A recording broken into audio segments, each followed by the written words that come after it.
in this computer. That's it. Brilliant. Good. Does it say recording? Yeah. Yeah, it does. Yeah, cool. Okay, all right. So, past life regression workshop. In case you're wondering what we're going to be talking about. There we go. So, what is a past life regression? So, and I know a lot of you know all this, but it's just good to go over it. And if you want this PowerPoint, then just message me later and I'll send it to you. So, a hypnotic technique to access a person's past lives using hypnosis. So, hypnosis, the reason why we use hypnosis is it quietens the conscious mind down. When we take the conscious mind offline, we're able to access all of our soul's memories. We're able to access our past lives, stuff from our higher mind. And it's the conscious mind that blocks all this. And there's a reason for it, because we wouldn't want to be constantly having, all these images coming to us. But this is why it's done in hypnosis. And some people, like I said, can just close their eyes and they can access spiritual realms, past lives. There's many mediums and clairvoyants who can just really quickly do this. And there's many people that throughout the day sense, guides talking to them. Many people talk about that. Socrates used to say he had a divine voice that was always commenting on what he was doing. Many people have, not just Socrates. So regression may reveal literal past lives, or they might be symbolic. But whatever they are, there's always so much wisdom from every life. And it never ceases to amaze me when people come, sometimes people come for like weight loss or for anxiety, and we do a past life. And the past life can virtually always help them with the issue that they're struggling with in a way that they could never have created themselves. So either way, there's insight, perspective, and transformation. So one of the real key things in getting successful past lives, or if you do a life between life, and a life between life is when you come out of the past life, we then go into the spiritual realm. So a guy called Michael Newton, who some of you may have heard of, he specialized in taking people through a past life, and then from the past life, going up into the spiritual realm. But whether you're doing a life between life or a past life session or a normal hypnosis session, the pre-talk is essential. Yes, there will be a small percent of people that don't need a pre-talk, but most people do. And once people understand, what to do and how to do it, and then they can have great experiences normally.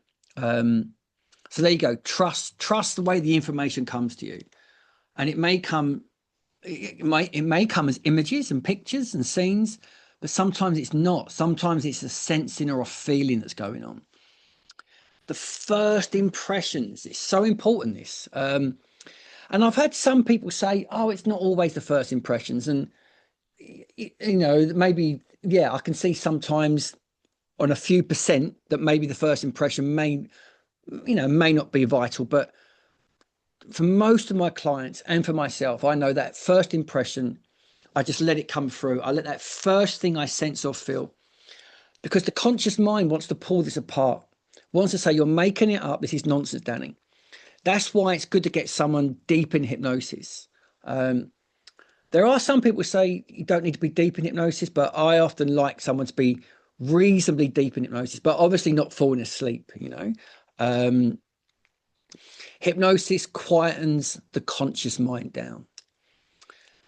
Be patient when you get into the past life, because sometimes the action starts straight away, but other times it can take a minute or 2 minutes. And it was once I told my clients to be patient. And then sometimes, you just wait for that very first thing. And once you get that first thing, like they see a tree or they see a person or they notice their boots, then you're in. And then it starts going. And once I get that first thing, I know, right, we're away. And even if it's nothing, you know, the nothing is something. What color is the nothing? You know, what are you sensing and feeling in this nothing? And then you can get them to float into the nothing, connect with the nothing. Then you can get them to even imagine the planet Earth like a little dot 100 miles below you. And then they can float down through the nothing towards the Earth and get the past life going that way. Flow. So normally you'll be talking to me throughout the past life session. And I want you to just let the information flow. I don't want you to edit it. I don't want you to censor it. I want you to just let whatever comes to you flow. And it is a little bit like channeling, like being a medium sometimes. And I remember thinking, I don't want to be a medium. No, don't do that, you know. But when the way this information comes to us, it's a little bit like that. You know, I've got friends who are mediums and clairvoyants, and they say they're not 100% sure where this stuff's coming from, but they just trust themselves. And every now and then they get it right. All senses welcome. So visual, auditory, kinesthetic, olfactory and gustatory, smell and taste too, but much more, you know, kinesthetic. And sometimes people hear things as well. You can hear conversations. That's something I sometimes tap into when I'm doing a session. What was being said, and especially when you get someone to float into the body. Once they float into the body of their past life self, then they can sometimes notice the thoughts that were going on. And I often do that. And I did it a little bit today, getting you float into the body and out of the body. When people float out, they can often see the life from a higher perspective. And when they float into it, they can often tap into the feelings. And, you know, what they say about past lives is sometimes people say, oh, yeah, I was just making it up. But those feelings are real. And often what we feel, if you're making something up, you don't feel things. So that's one of the real things that I remember Paul Arand doing it a lot. He's a great LBL therapist and past life therapist. He would say the word, what are you feeling? What are you feeling? Really often during the session, because he wanted to really anchor that. He wanted the client to come away knowing that they were feeling things. So as soon as my client mentions emotions or feelings, I want them to really get them. Okay, Brian Weiss, your soul has the answers to all your questions. Brian Weiss, yeah, great therapist. Tips for a successful group regression. So manage expectations. So I think I said that at the beginning, that normally 50% have a good past, an interesting past life, and about 50% have distractions and end up not really going where they want to go or fall asleep. So letting people know you may have a great experience, you may not, but it's really down to you. You know, like if you do a group past life in the future, if you want to have a good session, you will have a good session. You know, I know now it doesn't matter too much on the therapist. If I want to have a good session, I will have one. I just know I've just got to let go and I've got to let my imagination flow. And the therapist can definitely make a difference, you know. But, you know, I've done loads of training courses with people that are never going to become full-time hypnotherapists. And, that, you know, that just weren't that good, you know, but they were giving it a go. And I can still get a good session out of it because I just kind of let myself flow. I let myself let go. I let it be something. So trust your imagination. It's the language of your subconscious. Although I know some people's imaginations are a bit wild and a bit crazy. And when we do this, yeah, it's just about letting whatever comes to you come. And then analyze it afterwards. Allow the process, relax and open are more important than effort. Yeah, exactly. Yeah. Focus on the meaning, not the proof. Yeah, I mean, there are many people that have studied past lives and have actually done the research and they've got and investigated. There's a book by Dr. Ian Stevenson. I think he wrote it in the 80s and it's called 20 Cases of Reincarnation That Can't Be Disproved. It's a brilliant book. It's a really academic book. It's a hard read. It's about 600 pages long. And he starts off being, you know, a non-believer in reincarnation. But the American government were putting up a £1 million grant for anyone who wanted to research it. So he and a team of researchers, doctors, they went and all over the world for about 5 years. Anyone talking about reincarnation, they traveled to like India, Scotland, all over the world basically, and compiled hundreds and hundreds of accounts. And eventually they got 20 that when you went through it, he said, if you don't believe in these cases of reincarnation, then you're the crazy one. And after he's dedicated his life to researching this, like you read the book, it's hard work. It is research, research, research, you know, by a doctor, by a team of doctors. If you don't believe in reincarnation after reading that book, then you're the crazy one. So there is great evidence of some of these past lives being real. Whether your one was today, I don't know. Setting the intentions for the group PLR. So whether it's a group or individual, we always set an intention of the kind of past life we want to go to. And that doesn't 100% mean you're going to go to that type of past life. Sometimes your higher mind has other ideas and sees this as an opportunity to show you something that's really important for you. But often, you know, probably 80% of the time, what your intention is what you'll get. But conscious mind is a bit clueless.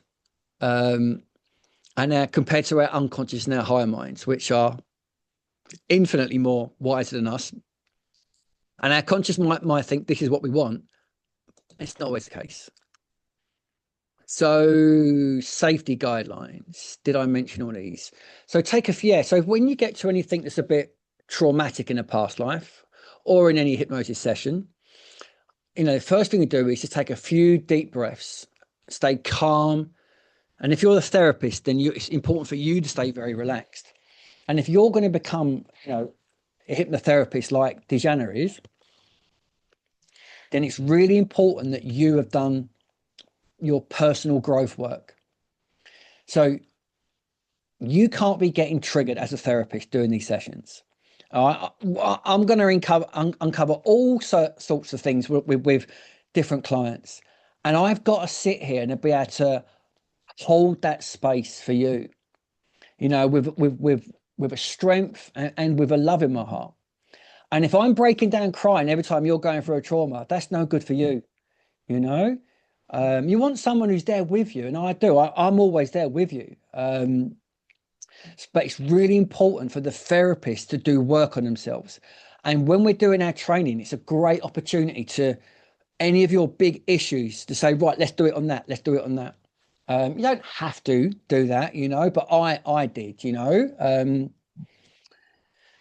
Float above the scene. Yeah. I mean, there are many people who do past lives who want you to go through the trauma and like really go through it. There's one school of thought, one training where they get you to go through it in the body, almost in slow motion, and really feel that trauma, no matter how bad it was. And you think medieval time and thousands of years ago, life was a bit more rougher then. And they want you to go through it. And then you go through it a second time, but then you go through it how you want to go through it. Now, I don't generally do that. But if I have a client, I will normally gauge where they are and how they are. And I want them to go through it a little bit to feel those emotions.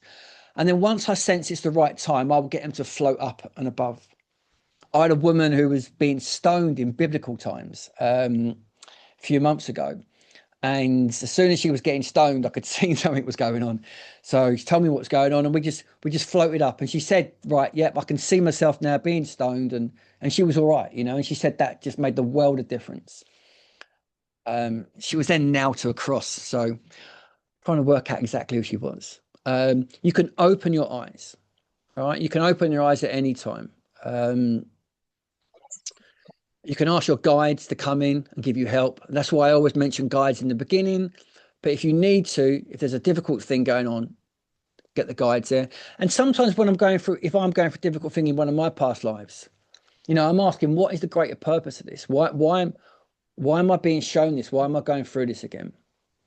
And nothing Sorry, harder. Yeah, go on. can you answer this question from Guy? Oh yeah, go on. Yeah, what was the question? As you say, trust your imagination, analyze it afterwards, but leave decision to your heart mind.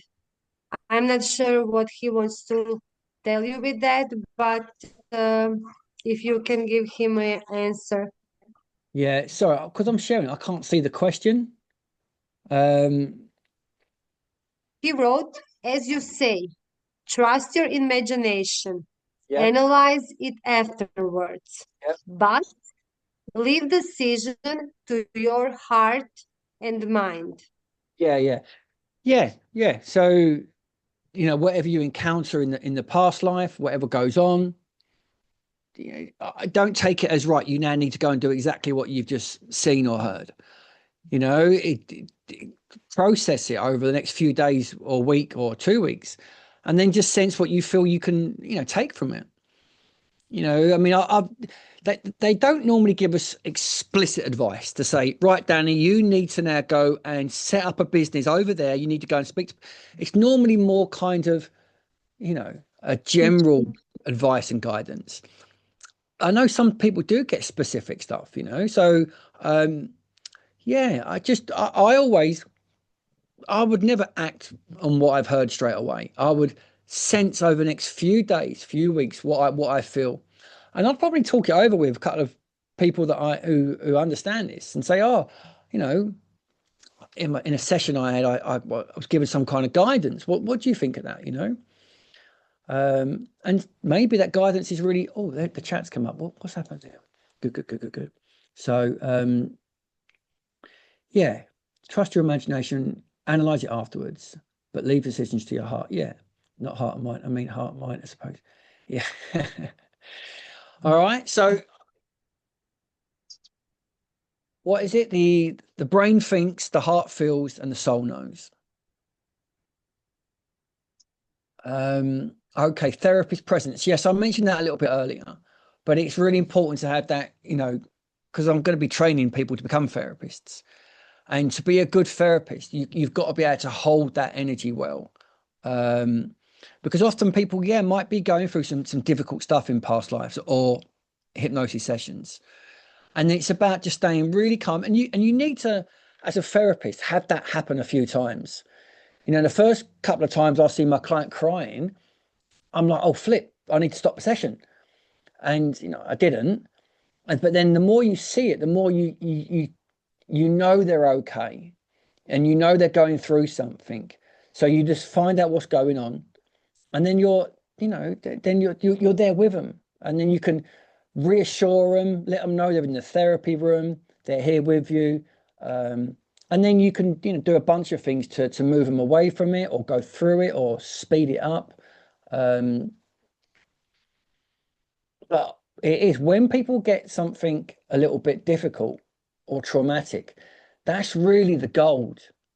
I'm, as a therapist, delighted when my clients start tearing up. I'm like, brilliant. This is what we need. Because if they just, many sessions people sit there and they go through it and there's no emotions. All right. And they can still have great sessions. But I know those clients who shed tears during the session, there's almost definitely going to be some kind of energetic release from that. And then it's knowing techniques to, help them release that emotion in after the session or during the session. So, but really, when there's a bit of trauma, as a therapist, I'm like with it gold here, and I want to deal with that the right way for them. But I know this could be brilliant for the client, and that's why I do this, because I want to help people. There we go. Comfort and environment. So this is really important. So, you want and also you have to be careful that people are not too comfortable, because they might fall asleep. So they have to have that kind of balance there. But it's really important if you're going to be doing group sessions or Zoom sessions that people that I always normally send to them, a list of what to do, and that's have good internet, often have headphones, make sure they've prepared, because often you'll have a talk and then you say, right, let's do the hypnosis. So they might then need to lie down. So they might need one position for when they're talking at the chat, and then a second position when we start the hypnosis. For me personally, I always want to lie down when I do sessions. I'm got a very analytical mind, and for me, I need to be lying down. I never fall asleep during sessions. It just doesn't happen for me. So for me, what works best for me is to lie down. That's the way I get the most out of session. And I wear an eye mask. Sound like Batman, don't I? But got my pants over my trousers as well, but so yeah, so eye masks. Some therapists say don't wear eye masks because I need to see your eyes, and that's a valid point. I have many clients, and I have an eye mask in my therapy room. I have a couple, and it makes no difference to me whether you're wearing an eye mask at all. I can tell what you're going through. I can tell when you're having an emotional reaction, and I will just check in with you. So some clients really like to wear an eye mask because it helps the images and it helps them settle down a little bit. So play around with wearing an eye mask. And yeah, I've heard many therapists say, no, no, no, no, no. Honestly, I've done about 100 sessions where clients have got an eye mask on, and it's just as good. And I'm about what does the client prefer. So first session, normally no eye mask. Second one, I give them the option. And then the third session, they normally say they prefer it with the eye mask. But play around with it. Induction. So yeah, so there's many ways of doing inductions. Yeah, like I did a group today, so I kind of did, I don't know, a bit of a mixture of what did I do? I did the heart breathing. So if you go, there's a website called Heart Math. If you go on there, and it's a Heart Math's a very famous technique for helping people, one, to go into a trance, but also it's a therapy as well, where you breathe into the heart. And they've done a lot of studies showing that breathing in and out from the heart, opening your heart area, can actually help you go into a trance. So I use that one quite a lot. And there's more to it. There's a lot more stuff you can do with the heart math technique, but that's a good one. I then use the body loop. I use focus on your right hand, right elbow, right shoulder, left shoulder, bam, bam, bam. All right. And I use that because it's really simple, it's really easy, and it works on most people. I used to think it was a bit silly. A lot of this stuff I used to think was a bit silly. All right. Then I do it, on my clients. I do it on myself, and then I can get a sense of whether it's silly or whether it actually works. So the body loop, for me personally, works great on me. It helps me go into a trance. I've done it on hundreds of clients, and the general feedback is it's good. It really helps some people.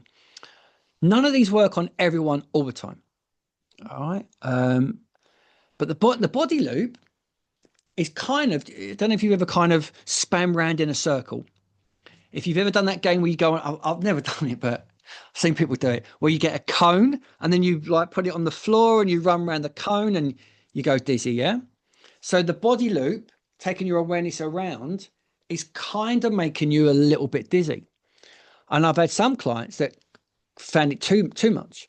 That's why I say the last one I say, and just slowly go around and notice that awareness. So, and that's from Melissa Tears. So Melissa Tears is a really brilliant hypnotherapist and NLP therapist who works in New York, and she has clients come in who are super, don't know, stressed living in New York, and she has to get them into a trance quick. So she uses that one a lot. And then I use the eye relaxation one. Now that's something from a guy called Dave Ellman, who's one of the greats of hypnotherapy. There's a whole lot more to it, but I just do the eye thing because it gives you that sense of relaxation. Now, I didn't do it too much today because it's group, but I got you to relax the eyes, so much so that they just don't work. Then I got you to test that out. All right. And none of you opened your eyes. All right. And literally, I don't think I've had anyone open their eyes. Maybe one or two ages ago. All right. So that's a bit brave, right? It's a bit daring, a bit risky to do something like that. Because when you're a new hypnotherapist, you're going to get your words wrong sometimes, and people are going to open their eyes. And when someone opens their eyes, they are going to think this isn't working. And that can muck up a session. So you've got to be able to respond to what happens if they open their eyes. And then, so there's other bits to that one as well. So I do a lot of rapid hypnosis or street hypnosis. I use that in the therapy room, a certain amount. I often get people's hands to glue to the side of the chair, and I get the other one to float up. And I give people sometimes a real experience of what's called hypnotic phenomena. Now, I used to think that was all nonsense and it was pointless and it was ego and it's people showing off. And then I learned a bit more. And when you get someone to have a real hypnotic experience, their hand floats up, one of their fingers starts communicating. Then I might go and do a whole past life, a whole LBL 4 hour session. And do you know what they remember out of everything? My hand floated up. Or my legs were glued to the chair. And I'm like, okay, but what about the past life? Yeah, but my finger started. I'm like, so some people have an amazing experience when you ask, their hand to float up, when you glue them. And that really, really sticks with them. And that's part of the reason why I've been so successful as a hypnotherapist, is because I give people an experience in their first session when they come for a one-on-one session. And then they go away going, something different happened here. I wasn't just sitting there with my eyes closed. So to be good at that, I mean, I've done a number of rapid hypnosis courses. And even then, it's still a little bit scary doing this stuff, because it doesn't always work on people. But pretty much I've now worked out ways that it's always going to work. And if it doesn't work, I have a backup to what I'm going to do, which I can teach at another time, but yeah, I'm going off here, aren't I? But basically with inductions, just find it. I don't read scripts. All right, I don't read any scripts at all. But it took me a while to get to that point. With any new technique, I will read the new technique a couple of times, and I will get a sense of what they're on about here. And I'm now in a position where I can just go and do it. But to start with, I've read scripts many, many times, inductions, and it's good to read an induction that you like, you understand, you connect with, and then do that induction a bunch of times so you know that induction, and then chuck it away and just do it. I've learned to back my unconscious mind. I back my unconscious mind and my intuition to know what to do. All right. And that took a little while. That didn't just happen the first day I started doing hypnosis. I was like, I had a million scripts. I've got reams and reams of scripts and notes and inductions and techniques. And, I've got like 20 different folders with different techniques and stuff. And, but at some point you've got to move away from the scripts. You need to start with them because it really helps. Although some people would say don't even start with them at all. So, but inductions, just find one you enjoy, do it on yourself. So what it's going to do is to record it. So I've got like a recorder on my phone. I record the induction on my phone, and then when I go to bed each night, I do meditation each night. So I will just then listen to my own hypnotic induction and listening to my own voice. Now that was quite annoying. That's the other thing. I've had to work a great deal on my voice, and I'm still, honing it. One of the things with hypnosis is someone said If you think you're going slow enough, you're not. All right. You can never go slow enough. And I talk at 100 miles an hour and I do. So I've had to really learn to slow myself down when we're doing this. What I also do now, and I can't remember who taught me this, is I speak on my exhalations. So as I'm doing the induction, I then speak as I exhale.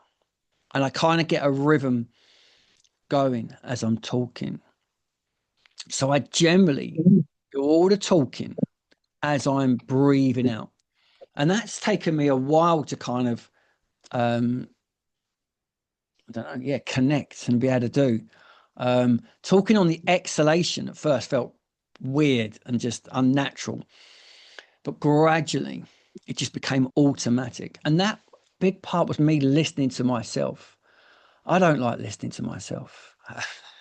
No one really does, I don't think. But it's important if you want to get good at it, to listen to yourself, notice, and then it is also good to have a mentor. So I've had a couple of different mentors who've suggested, Danny, try this and try that, and that was good, Danny. But have you thought about doing that?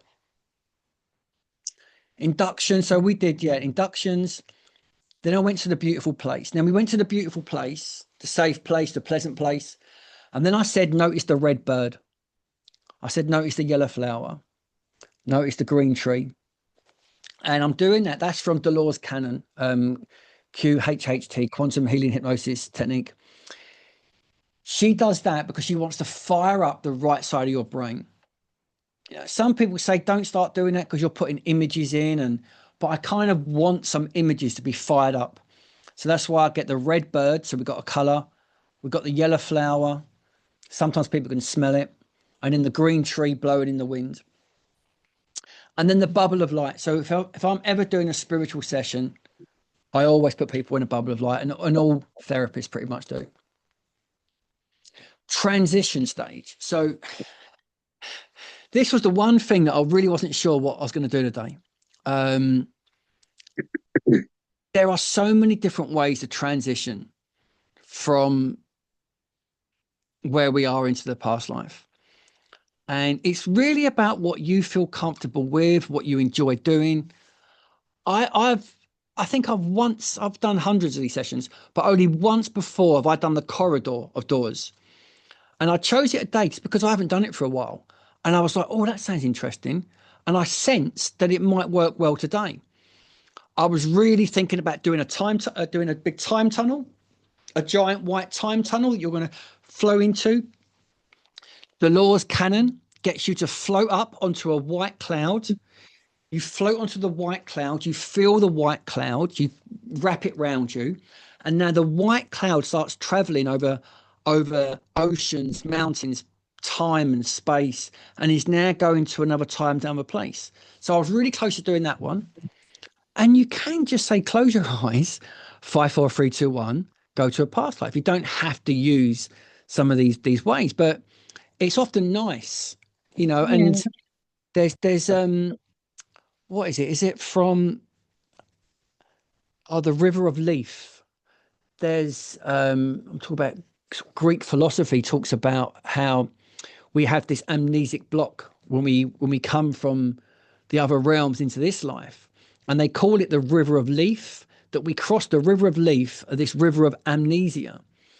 So I sometimes kind of want to add that in a little bit, you know, because that's kind of in the archetypal collective consciousness. But you could do whatever you want, you know, so play around with it a little bit. And then the journey into a past life. Yeah, so I don't know if you can read this or not, but you arrive in the past life, and then it's really just notice, sense, feel. And again, it can take a little while, but sometimes people will be experiencing things immediately. Other times it can take a couple of minutes. But as soon as you get something, like I said, a tree, another person, a river, whatever it is you're in, you know, and then I'm like, good. Family meal time. So Dolores Cannon loves going to family meal times. she says, you know, that's a really important, and it's also something where you can get a lot of information from in the past life. What kind of food they're eating, what kind of quality of food are they eating, what kind of utensils are they using, who are the other people they're eating with. So you can learn a lot from the period of time they're in by having a family meal. And then you can spend a couple of minutes in the past life, or you can spend half an hour or maybe even 45 minutes investigating that past life. Um, yeah, and then at the end, you can, you know, you do a review of the past life. Now, I knew some of you might not have had much of an experience, so I didn't want to spend a great deal of time doing a review, but you want to let them release any negative emotions. You want to make sure they give back anything of a negative nature from that past life self. You want to make sure the past life self goes back there and that you bring them back grounded and whole. And you want to kind of let them know they're bringing back the insights, the wisdom, and the learnings from all this. And I always use a phrase that their life they will have more purpose and passion, and what is it? Their self concept of themselves. You know, will start to improve. Um, Yeah, so that's really important, the grounding and closing of the session as well. There you go. She looks happy. There we go. Boom, boom. Right. So, Do you want maybe stop recording so that questions are not on the recordings, or you want with yeah, questions? yeah. Um, what do you think? Should we stop You it now? don't need questions. Yes, stop. Yeah. Okay.